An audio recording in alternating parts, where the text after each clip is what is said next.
Abbedagge. You could imagine that, yeah, the whole Abbedagge thing, it's not something that Faker really wants to be spoken about anymore, and they're going to remove some champions. Making sure that there is the possibility, and I assume the TF will be banned, because that is what 100% T1 is going to first pick if it is not banned away by 100 Thieves. And I do agree with what the desk was saying earlier. I think as 100 Thieves, you have two options in my opinion. Either you try to play for FBI and huhi, try to put Gumayusi and Keria on the back foot, or you make sure that closer can snowball. But that's obviously a tough ask with the performance that Oner had thus far. There is the TF ban. Yeah, I was going to say, finally, Faker's not allowed to play this one, because this is where you could just really have an incredibly tough time on the top half of the map. And I thought maybe we'd see Lee Sin priority here since it is left open, but we're going to go straight into the Aphelios, just blind, straight up. Yeah, this is what Lyric was talking about, the Aphelios and the Lulu. That has been something that we've seen a fair bit. But the Lee Sin, of course, obviously, if it's going to be given away, it's going to be snapped up. Of course, Closer, very, very happy with that particular gift. We'll see what they are going to pair it with. And it's an interesting call from T1. Not only giving up the lead that Oner has looked great on, also foregoing the MF. Right, a pick that has actually been the highest priority in terms of AD carries, that has been regarded as one of, if not the strongest picks, incredible in team fights, lane dominant. But T1 clearly favoring Gumayusi on one of his most iconic and comfortable champions. And to be fair to T1, we have also seen them win matchups that they should not be winning with Aphelios Lulu or Aphelios Fresh, similar setups. And it does look like it will be the Fresh into specifically Leona. Does make a lot of sense, and Keria can single-handedly win games on the pick as well. Yeah, if you end up going to Lulu here, I think you're very fragile in terms of that bottom matchup there, so I do like this pick quite a bit. Still have that jungle pick open, and we saw the Jarvan hover moments ago, and they will actually lock it in. I'm a little bit concerned about this one, especially when you could see the mobility that the composition that 100 Thieves has already. And now, because it's so early in the draft, they can continue to play around this. Canna going to be so strong into this too, because you're engaging in. You give him a really nice opportunity, as long as he doesn't get caught, of course. I'm personally not a huge fan of the Jarvan right now in this meta, so we'll see how this one plans out. But it's so face up. I was just thinking about the Azael tweet that's coming through now about the Jarvan, saying that 100 Thieves are going to be able to take this one, as Ezreal is going to be picked away here for FBI, and I actually just love the stability of these three champions that 100 Thieves have. It's a 2-for-1 deal. It's really good into the Aphelios. You outrange him and try to mitigate his impact as much as you can. Obviously in lane, not too much pressure, but it doesn't really matter. You're Ezreal, you're looking to get the 2 items as fast as you can, and then go from there. And it's also really good into the Jarvan. One of Jarvan's strengths is that I do think that he makes the MF a little bit weaker. You will be very stationary when you use your bullet time, and if Jarvan can either find a Cataclysm or an interrupt when you don't have your flash available, there is a lot of pressure there. But with the Ezreal, you negate a lot of impact of the pick, right? Just by the virtue of having your Arcane Shift in addition to your flash, it becomes a lot harder for Oner to actually play to that bot side. Yeah, it's part of the reason why I just don't like picking this Jarvan early. If you're going to pick something like this, you can save it until later, prioritize something else, and this just gives 100 Thieves so much time to be reactionary here, as we'll actually see the Renekton banned away here from Ssumday. And in terms of what we're going to see Faker player, it's still very much up in the air. I do like the Azir ban quite a bit because it's going to be safe in all scenarios with a draft like this. You have a lot of engage potential. You're going to have a lot of scaling that's added to that Aphelios. It's going to be strong later on. And your mid game is very strong with the Jarvan and that Azir. It's going to be Orianna, right? Oh, is it Orianna Cannon? Is that what we're going to see? No, it's Orianna for T1 if it's not picked up by 100 Thieves, because I already see the Jarvan. Yeah, that's what I'm saying. Yeah, like, exactly. I feel like this last round of Orianna 100%. Cannon is like the most obvious, let's add circles to the circles type style. Of course, it's not a circle that when Thresh puts down the box, but you understand what I'm referring to as the Aurelia going to be taken away, of course. Very high priority. Surprising that it got through here, as T1 are going to take away the cannon themselves. And Sylas now being considered. Would love to see the Sylas versus Orianna into Faker here. But it looks like he's just actually going to deny that pick away. You know, and a lot of other compositions with a lot of other different AD carries, if they had the Ezreal, for example, or the Jinx, I would even potentially like Faker to own the Zoe here, considering the enemy's composition, but it's just so risky with what you have already, and it de-synergizes with this Jarvan in a lot of ways, unless you can hit that poke every time consistently, but you're dealing with a Leona in the front line. It feels so risky to pull this one out Jace Zoe could come in, though, for sort of that if you get both, for sure. Take control of that mid-game, theoretically, and Jace, obviously, something that we love here in the LCK, and Canna is going to be on it one more time. Definitely massive comfort for him. I actually think the 100 Thieves composition, like, they drafted so well into what T1 likes to do, right? Like, the Aphelios comes out, and immediately, there's so much range available. Orianna, Ezreal, all these champions make it really hard for Gumayusi to actually have an impact. It will be that Zoe Jace combo. Now, that as a unit, I quite like, but you have one half of the T1 comp that wants to play very far forward, and you have one half that wants to kite back, right? And I think the link here is the Fresh, which can kind of do both. This is perfect. I didn't have the time to mention it, but you guys know I would have. Malphite into basically everything, but specifically that Jace is beautiful. I mean, especially because this composition, this backline is very fragile, but the front line comes to you, right? So you have a lot of ways to engage with this. You could chip away. The top matchup is going to be fun to play here for Ssumday, and I'm looking at this situation, and if you remove the nameplates here, I feel so heavily in favor of 100 Thieves draft here. They got everything they wanted. They took away some of the strong points here of T1, and outside of the Orianna potentially getting caught, which seems very unlikely by this Jarvan, the Jarvan pick feels very weak going to the later stages of the game. Main thing for me is that there will be a window in which the T1 champions have early prio, and we saw in the last game how much EDG was able to do with that. But I think that if there is no early pressure coming out from T1 and they go into the mid game on even footing with a composition like this into the team fight power that is provided by 100 Thieves, it's going to be a tall ask. Yeah, no, I actually 100% agree with you, and I think that if there's no nameplates, this looks like a complete steamroll from 100 Thieves. Like, this composition, absolutely beautiful. It almost plays itself. I mean, like, Malphite ultimate into Solar Flare into Shockwave. Like, no one's doing anything for multiple seconds. And it's just beautiful the way that it is going to work. They have pick opportunities as well with Leona and Lee Sin. And, of course, FBI going to be extraordinarily safe on the Ezreal. But let's get into it and see whether 100 Thieves can make it work. Level 6 is going to be so important for this team. But as you guys already accurately mentioned, T1 on a lot of comfort and a lot of early priority. So how they can leverage that is going to be very, very important, especially if you're a LCK fan. And we've seen, like, the last time that we saw Keria play Thresh was quite a while ago, but he won a game by himself. Basically, yeah. It was just unbelievable. A lot of Titanic references in that one. Yes. It's a good day. I remember that one. I gotta say, though, like, the range problem is somewhat shored up by this poke, and you mentioned it before it even got locked in. If you go Jace and Zoe, you have your own amount of long range to kind of poke and siege away at 100 Thieves before the Jarvan engage comes through, before Aphelios comes in and drops down his ultimate. And it really is just sink or swim with this style of composition. You need to hit that poke, and if you don't, I mean, I think 100 Thieves win every single objective fight later on. And also, if you see Oner go in and Cataclysm the backline, it's like this competition between Oner and Ssumday. And who's going to win that? I think the Malphite just launching himself into the backline of this Aphelios. Like, Keria's Lanterns are going to have to be so good if 100 Thieves get the kind of team fights that they're looking for. Faker walks over a ward, but is going to get some vision down here for himself. This close is going to start off on the blue buff. Yeah, it's basically snowball or bust. If you do actually get ahead with this T1 composition, you're able to take control of the enemy jungle, get an early mid turret, and deny vision. Then 100 Thieves, as good as that team fight is, should never be in a position where they can actually walk up, right? And in that scenario, I do think that the T1 comp is very strong. We have seen them play that, but at the same time, we've also seen T1 play a comp like this, get ahead, and then not actually be able to play it out clean enough. And that's always something that, no matter what the lead is going to be here, and I do expect T1 to build a lead, is it ever going to be enough to withstand the power, to withstand a single mistake that can get punished so heavily by a composition that presses all its R buttons and then blows up your entire team? Yeah, the ease of execution is definitely there for 100 Thieves, I would say.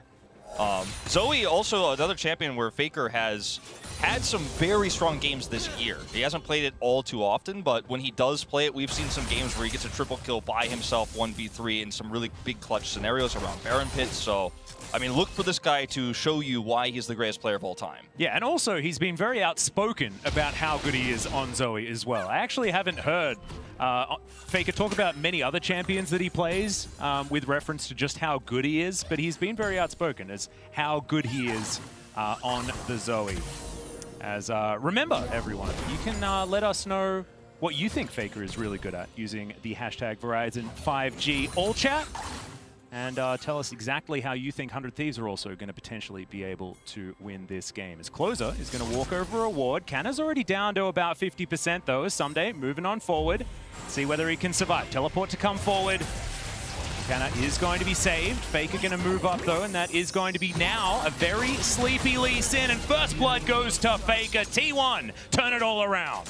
You make one overextension, you make one mistake, and you're going to get punished for it. Faker hits the sleep there perfectly. Threads, I mean, not even really threading the needle. It was a pretty easy shot, but he doesn't falter, he doesn't miss, and that's a guaranteed kill.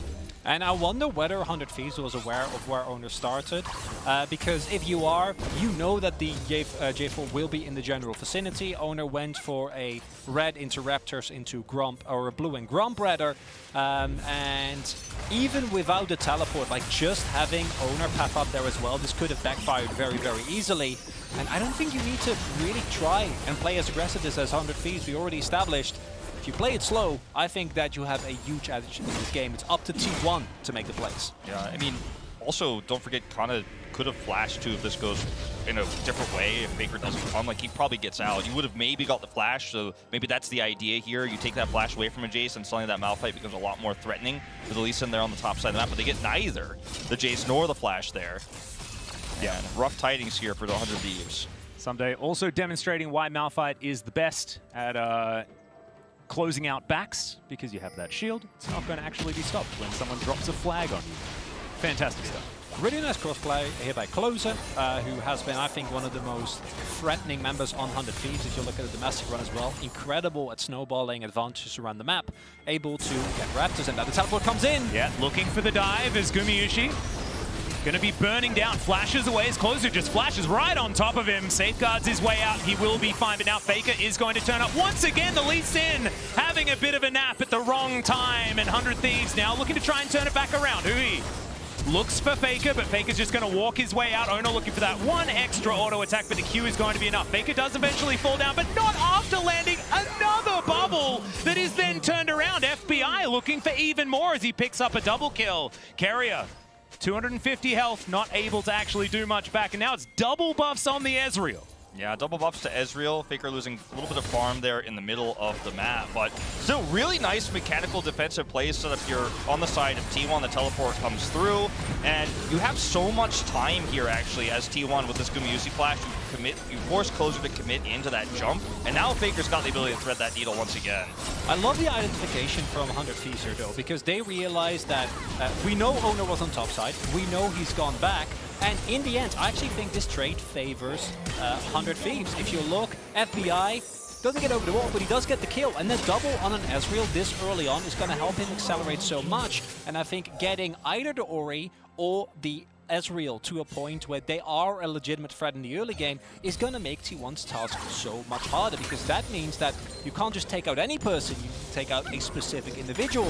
With the front line that 100 Thieves is available, I think it's going to be very hard. Yeah, if they had have got the kill on Abbedagge, then maybe it would have been better for T1, but I think 100 Thieves 100% came out on top of that one. Huhi now rotating towards this mid lane. Not seen by T1 right now, but Faker not going to be moving any further forward than he should. Ssumday was nearby as well. The question mark pings going down there, knowing that he was very likely in the city. A lot of respect shown here in the mid lane for Faker. Ssumday's just going to head right back up. This means 100 Thieves get this opportunity to come over here and steal away this red.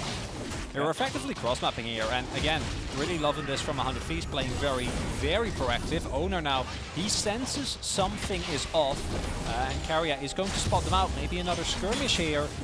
Yep. Oner's going to look for a few of those popcorn chickens as Faker. Dissonance going to connect. Does a fair bit of damage there, but just going to move his way back. Portal jump, pretty good for making sure that you can reposition. Now Gumayusi 1 versus 2 right now, but Keria is going to come back down once again. And Guma still in a decent spot when it comes to farm and things like that, but FBI with those couple of kills that he's picked up earlier, that 2-item power spike that Ezreal always looks for is going to be coming so much faster this game. Yeah, which is going to be huge for 100 Thieves. It's so scary when you consider, you know, the the late game that this composition has, but when you already are struggling to keep that advantage as T1 early, it means the range advantage that you're going to have as Ezreal, the ability to poke down a Jarvan who's trying to engage onto targets that will either survive or will be able to escape, right, oftentimes, makes it so terrifying to think about what 100 Thieves comp is going to look like in 5-6 minutes time. And it's not a Canna wave, so I think that what Abbedagge and huhi are going to do is going to shove it in. That we see Arcane Barrage already used, because they know what T1 is going to do. T1's going to do what they always do, and that's going to go for a full commit on the enemy Herald. That's what they always do. Even though Guma was kind of going back and forth on it, we saw him kind of be unsure what to go for. Looks like T1 is going to fully commit, but like I said, not a Canna wave, so 100 Thieves should be able to take up like a couple of plates on both sides here. Yep, they are going to cancel those backs, so it looks like 100 Thieves are just going to say, all right, we'll trade this one. But with all of the extra time, the fact that there's a Sheen on FBI right now, they should be able to get a second plate here before T1 make it back down. But Guma did go back a little bit earlier, so perhaps we'll be able to just pick up the farm and 100 Thieves are going to go back. So it actually works out quite well for T1. And they're not going to run into that issue that they've had in the past, which is go for every single Herald without fail. This time they did do that, but they didn't fail. It was fine. Yeah, didn't get punished for it. And, I mean, minus those plates, of course, on the bottom side. Yeah, I think they did lose their, like, straight-up goal advantage. And they do have the Herald still in the back pocket, and I think that the main thing that I'm looking for T1 for now is find a dive somewhere and try and get an actual first turret bot, because that is definitely going to make it worth your while.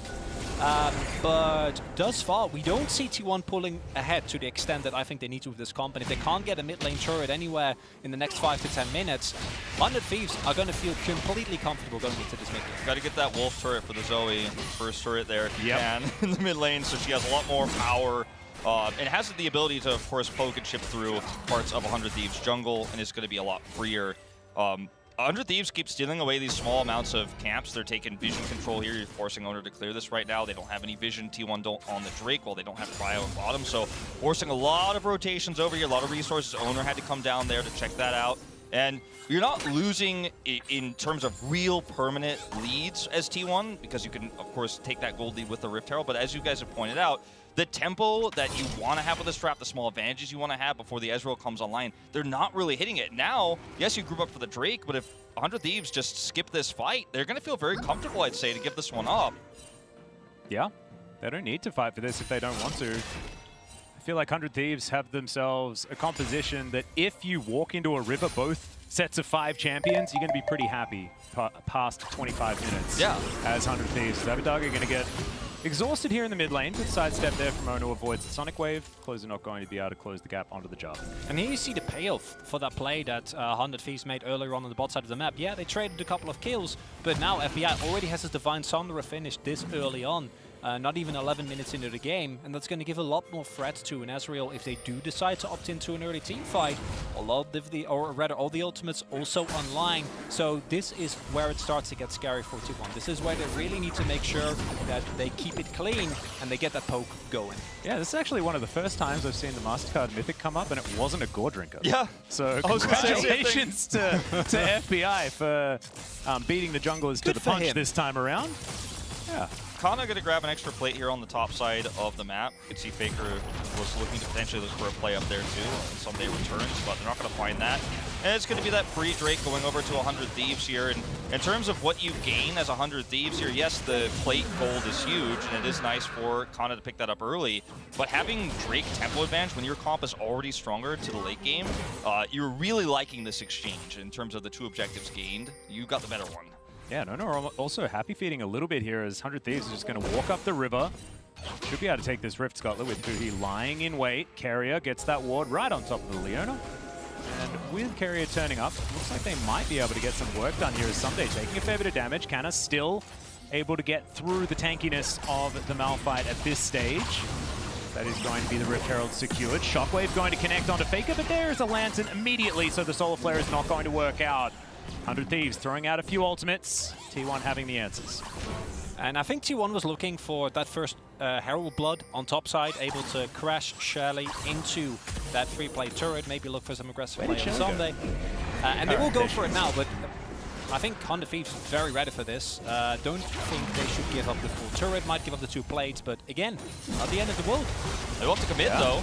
Keria going to come on forward as Oner's going to flash away. The box comes forward as there's the Cataclysm. Great playback onto Ssumday, denies his escape, and we do get all of those plates coming on over to T1. True Shot Barrage, not going to find Oner. Now huhi's going to look for his way out, and he does so. Teleport to come forward from Abbedagge, but this turret is already dead. The teleport was to the mid lane. 100 Thieves just going to give this one up. Well, that was really nice reactionary play. Excuse me, hard word to say sometimes. Reactive-tionary? Yeah, reactive shenanigans here. Keria getting the play there was huge, but the reaction there from Oner as well to drop the Cataclysm down, catch that Malphite who's going in. As we see a very great trade here from Faker in the mid lane. Was just really quick thinking here from T1. It was very much a setup play. They know that Ssumday could have gone in on that. I think Ssumday, if he had just been a little bit more patient there, could have gotten a lot more value out of that ultimate. That's something that I wanted to go into as well, because I don't think you need to play it that fast as 100 Thieves. Yeah. I think you have a little bit more time. We did see some people roam up from the mid lane, which might have been an opportunity for them to counter. Well, Finch938 has said, I really love Faker's Lissandra. His ability to juke every situation and still get kills was what really made me love this guy. Hoping to see it maybe once this world. See whether he picks it into Scout, perhaps. In the next game, could be a thing. Of course, Scout has already played it so far today, so it's a champion that should be in the meta.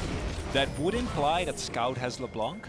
And I don't know if that's a preferable gameplay situation if you are T1, but I agree. I mean, if you want to see Faker's Lissandra, well, then that's the condition. If that's the win condition right there, getting him to play it, then we don't mind about which matchup it's in. Yeah, tweet at T1 and ask them not to ban it, so we could maybe have that exchange, because that is definitely where Lissandra is in this meta as a specific counter pick. Otherwise, you probably won't be seeing it. But hey, fingers crossed, right? Anything is possible. And what we saw there was, I think, the first time that T1 really out-favorably traded cross-map against 100 Thieves, who does have been able to keep up very, very nicely. As he does get the cannon. Oof, I was a bit scared for a second. Yeah, me too. Because getting that first blood is one thing, but simultaneously Gumayusi was able to pick himself up a number of plates in the bot side as well, just before they dropped. Now the second arrow was coming through, and we're now slowly starting to see the acceleration that T1 need. Still think that for 100 Thieves, there's going to be plenty of opportunities, but you need to clean it up a little bit, because this is where the T1 comp is at its scariest.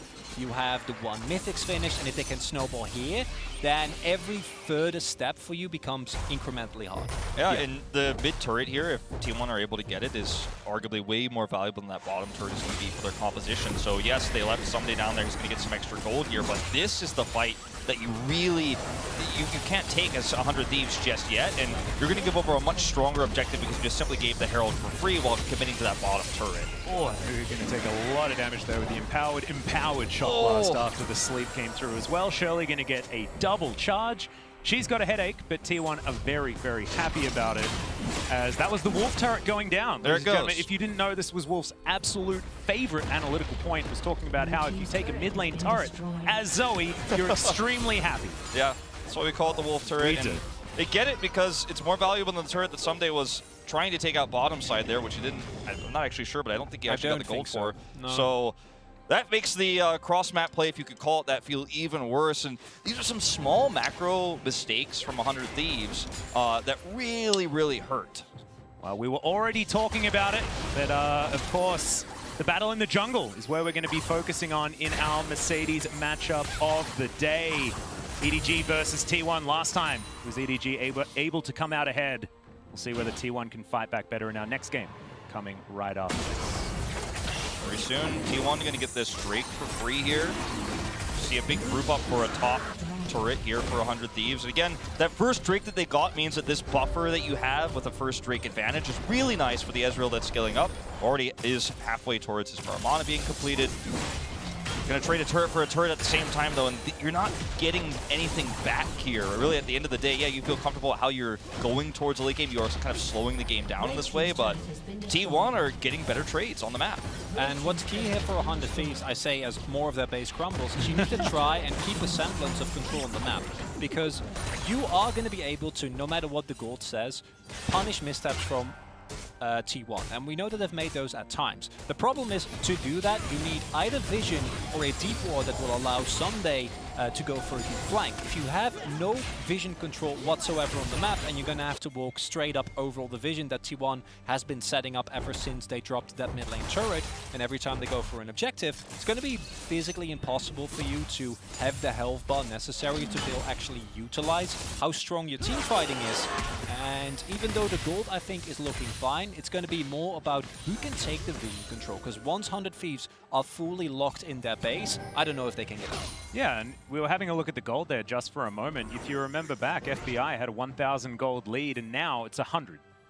Gumayusi really has managed to pick up a whole bunch of that local gold from turrets, turret plates, things like this, and the Aphelios is well and truly feeling good. Now, this is a play you can make around vision like you were talking about, Chronicler. If you have that control right now, T1 just step over the line for an instant. You have such explosive power with this composition, but T1 respecting the fact that they know they don't know, and are just going to slowly play around this, eventually toss that ward over into the Raptor camp. They are able to spot the Lantern, that control ward, and they should be able to clear that one out shortly as well. Big thing here is that the initial Drake that 100 Thieves was able to get for themselves substantially slow down T1. Unless T1 want to go for an aggressive Baron play, which they have been known to do, and I think they can, provided they are able to actually get control of the topside jungle, as we see Keria do now. It is going to take a long time for them to actually stack up these Mountain Drakes, and also they can't give it over to 100 Thieves, because once 100 Thieves start sacking mountains, it's downhill very, very fast as aggressive jungle invade. Yep, they already have one mountain. His name's Ssumday. As Faker pops on over into the Bramble Pit.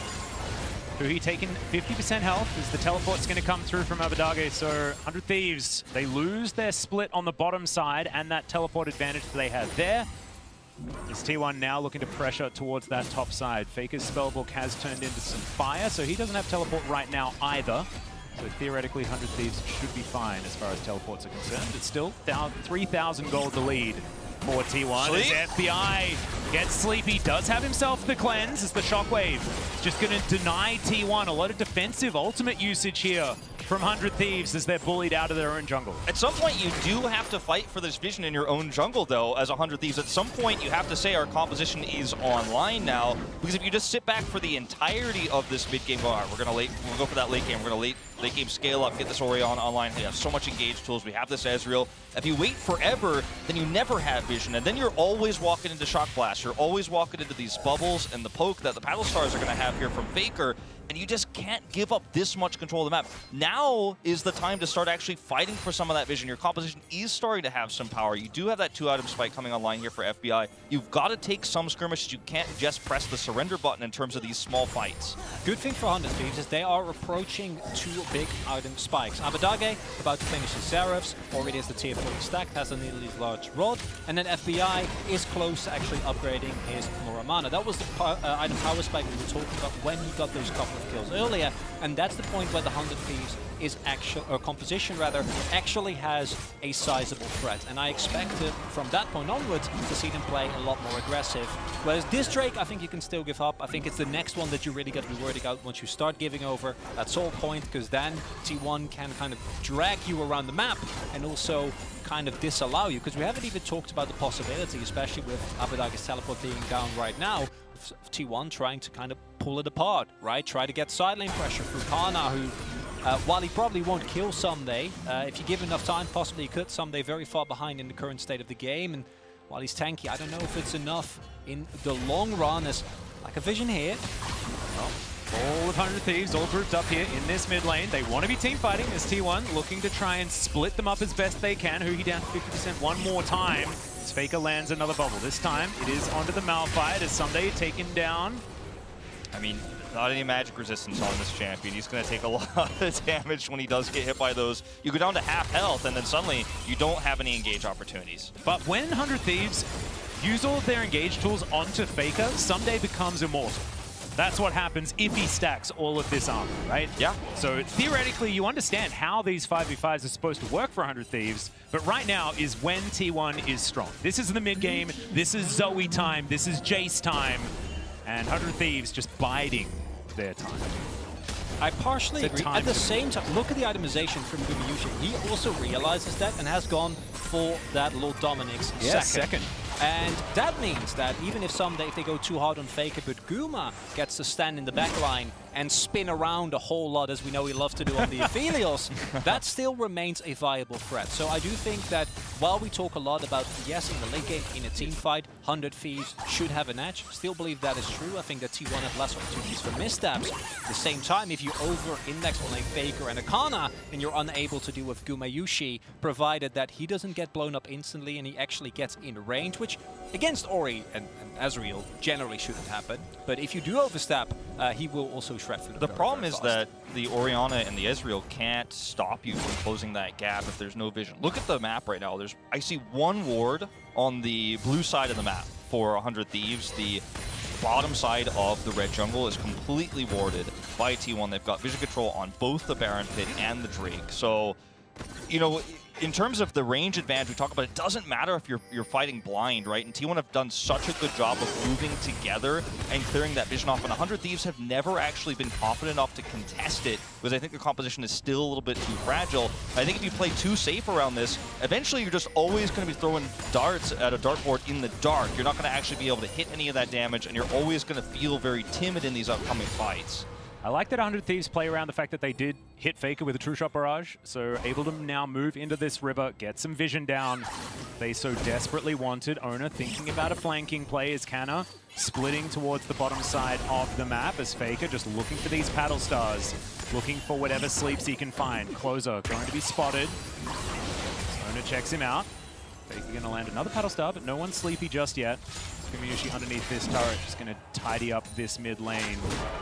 So we get the big zoom out, Ssumday and Canna. Ssumday losing out as far as the health trades are concerned, but he should be okay defending for the moment. And here we see again how much T1 loves playing out Canna on Jace. Specifically this pick, his entire team continues to set up vision for him in the bot side jungle. They're all hovering, they're walking in and out of fog. They're making sure that Canna can actually play as far up as he does. And we already see them got them the mid lane turret, and I think it's not going to be that long off before we see them go for something similar on a side lane turret, which is going to be even more gold into the pockets of T1 and might have them hit those item breakpoints. Yeah, I mean, it's one of the picks that T1 fans have either loved or hated for Canna all year long. Yeah. And for me, I've always been a big fan of his Jace, but there have been some inconsistencies. There have been some moments where he's gotten gapped by a lot of top laners in the LCK or has made some poor decisions with positioning, but in games like this, when he is given so many resources and there is so much power for T1 on the map here, arguably I think more than they should have at this stage, then you can make those aggressive plays. You can even trade against a Malphite because you know there's no rotation coming because you have all that vision. And that vision that you talked about after that one early trade there with the True Shot Barrage came through, that we saw for 100 Thieves for just a moment, is now all wiped off the map here. And we're getting to a point where with this Aphelios, you can actually do a Baron pretty quickly if 100 Thieves don't have that vision. So True Shot Barrage here to check. You're so blind right now with 100 Thieves. And let's not forget, if 100 Thieves win this game, this group is all of a sudden wide open. Oh yeah. Yeah. As FBI, he's got his Frozen Heart. This guy's extremely strong right now. But not going to be able to dive any turrets or anything like that right now. But 100 Thieves, you can feel the shift in momentum in this game. They're now starting to move a little bit further forward, trying to get more vision. You can see 2 control wards leading towards this Baron Pit. T1 still with that control ward inside the pit itself. Otherwise, not too much more. As Faker here on the top side of the map. He's going to walk away. Closer. He's going to get sleepy once again. But Faker's just going to ghost his way out with the one that he filtered from the ground. He's fighting tooth and nail over every ward in this Drake pit right now. But 100 Thieves, as you mentioned, like you could feel the hourglass turn to a certain extent here in terms of how brave they are on the map. And we might actually see a shock blast, or rather shockwave here from the Orianna finally at some point. Might actually see an engage here. 100 Thieves brave enough to fight now. Yep, Ssumday is on the bottom side of the map. So that unstoppable force, okay. Flash out from Keria.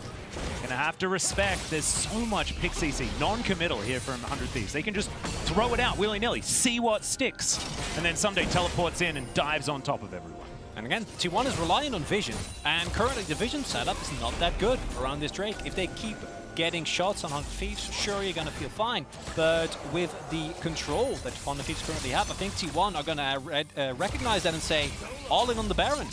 Yeah, well, could be a second Drake here for 100 Thieves in trade for a Baron, which is not a trade that you'd want. No vision again. 100 Thieves, but they are going to throw down that blue trinket. It's T1 with their poke in position. They have taken away the vision of 100 Thieves as well, which is exactly what you need to do when you have this Jace and the Zoe. Bubble, not quite going to connect there onto FBI as Abbedagge takes a fair bit of damage. Look how difficult it is to even close the distance on T1 when you don't have those wards and when there's so much consistent poke here available for T1. When even shock blasts like this are going to add up. Yeah, Bubble connects, and that is exactly what Ssumday doesn't really want to soak, because of course not a lot of magic resist at this point in time. Now, positioning, repositioning around this Mountain Drake. Oner inside the pit, scoping it out.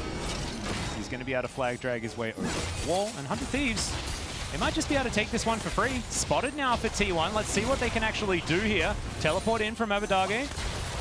Going to be a defensive one as the Drowsy comes on in once again. Faker looks for more FBI in position to challenge, as it is going to be Closer that locks down the Dragon. Oner takes himself a Lantern and does get himself out as Faker. Oh, Ssumday with the best item in the game. It's going to keep him alive. He was just so late on coming in there as Abbedagge. I mean, he came in at the right timing to secure the Drake, and it was a teleport he was necessary to take, but he wasn't able to get an ultimate off there. He wasn't able to actually grab T1 when they're corralled like that. It was a little bit too late to arrive. But now it's a free Baron. Yeah, Abbedagge teleported in, and that means that if they don't try and hard force this, the Baron is going to go to T1. Well, preemptive box comes through from Keria just to try and deny them from getting in, but this is just going to get rushed down and taken away by T1.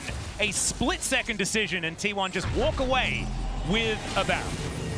There's got to be so much more decisive on the map here as 100 Thieves. Like, that fight over the Drake, yes, they were able to get the smite off, but I think that's a fight you can realistically take if you set up a little bit faster, if you set up a little bit better. Yep, stealing a Baron from the Thieves, though, gentlemen, it's not exactly what we were expecting to see. 5,000 gold the lead, and that is only going to extend as this Baron power play continues. T1, they're even on Dragons. If this game goes ever further and they're not able to break down too much of the base with this Baron, then 100 Thieves still in an okay position. But otherwise, this is all great news for T1. And I gotta say, 100 Thieves, I love how they played at skirmish, not afraid, standing their ground, identifying the threat that they have available, keeping Oner out of that pit. But then you do see kind of the reluctance, the trepidation as they back, and I think that's fine, but everyone then needs to at the very least threaten T1, make them uncomfortable, and they gave them just way too much space. I think that there is a scenario where as 100 Thieves, even with some of your health was a little bit low, at the very least you can pressure T1, maybe try and force a mistake, but instead you're getting sieged by a Zoe and Jace composition. Ooh, Faker getting engaged on his, gonna get kicked back as Closer also slowed down and taken to half health. 100 Thieves continuing to push back on T1, but another Baroned up wave of minions now moving towards their base. It's a back to come through from Closer.